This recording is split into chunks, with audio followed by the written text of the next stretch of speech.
Começou. Ô marido, traz essa carne aí. Você traz essa carne, o forno tá quente. Ó, tem que aproveitar porque tá quente, hein? E já botou o papel alumínio no forno já?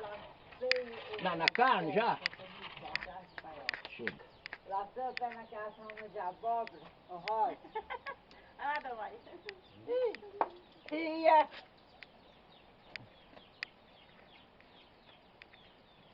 Aí, Rosa, eu bati assim, ó. Bati de bruxo. Outras pessoas numa posição dessa causavam uma porção de coisa, né? Qual a temperatura que deve estar aí, pai? Temperatura que tá aqui? Essa primeira. 200 graus. É? É.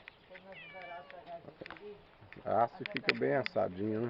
A haste fica muito bem assada, mas tem que sempre mexer, senão até queima. Ah, é? Tem que estar sempre destapando com papel, do papel e botar um óleo em cima, alguma banha qualquer para não queimar. Ah, é? Mas fica melhor carne. Uhum. É.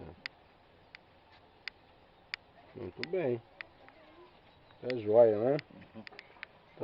Então daqui a pouco nós damos uma carninha no jeito. Daqui a poucos momentos.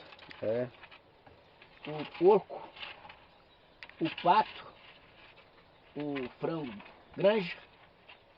Daqui um dia eu vou assar um cabritão. Ah, é? É. Uma leitoa também fica no jeito. Uma leitoa fica no jeito.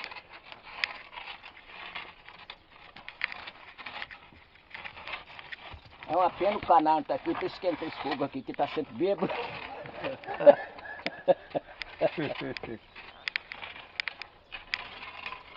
Deixa agora, na hora que for.